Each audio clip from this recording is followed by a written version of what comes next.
Good morning, everybody. Lee Brower here, and welcome to this week's edition of Meaningful Monday. I am grateful to be here, and I am glad to be here, and it is toasty. We are definitely, as many of you know, in a heat wave. Well, I'm going to tell you a story, a little background. Most of you know my relationship with the late John Wooden, the great John Wooden, who's known as one of the greatest coaches, basketball coaches that's ever lived. If you don't know him, look him up. John Wooden, W-O-O-D-E-N. He not only was a great coach, he was a great teacher and a great human being. And somebody that has influenced my life tremendously and continues to influence hundreds and maybe thousands and thousands of other people with his work and his words and his thoughts and his deeds. Lori and I had an opportunity once, and we're getting down to the story. He was to go to his home, and we'd been in his home before, but his condo. And I have to tell you about his condo. It's very unique. You see, after Nellie died, he left the condo exactly the same as it was when she was gone. So up there, he did have his 10 national championships because she put them on the wall in the form of a triangle. He has that pyramid of success. And everything that was there when Nellie was there exactly as she left it.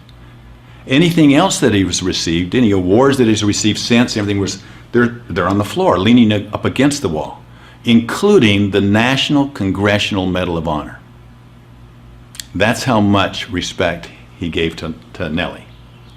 Now, as I was asking him if he'd be willing to please autograph a photograph for me, I don't even remember what it was of, but I asked him if he'd autograph it for me.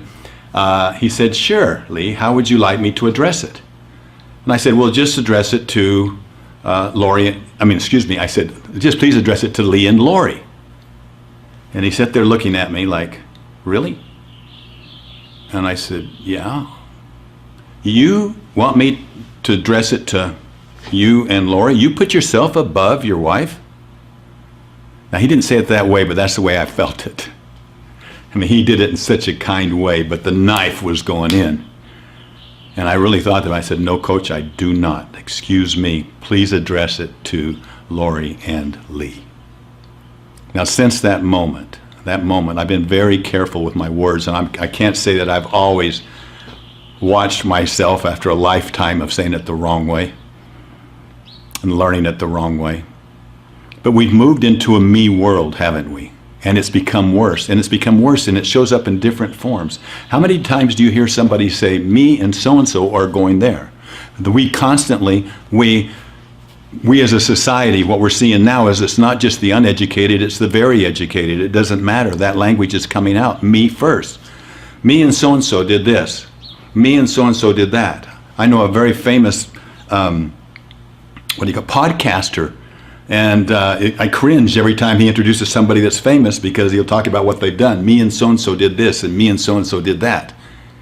And we're just feeding into this me mentality. But truly, I'm nothing without Lori. I say I can do anything with one hand as long as she's holding on to the other. And I'm definitely going to work to keep her in front of me. And my friends, together, I circle myself with friends that I consider to be people I aspire to become like. Why would I put them down by saying me and you or me and them? I've said enough about that. Now I want you to think about it. How can we strengthen togetherness?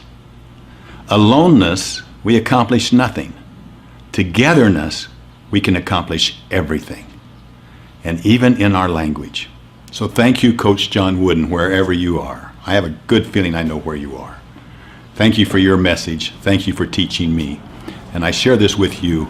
Be absolutely delighted to hear your thoughts on this and your thinking on this. So please respond.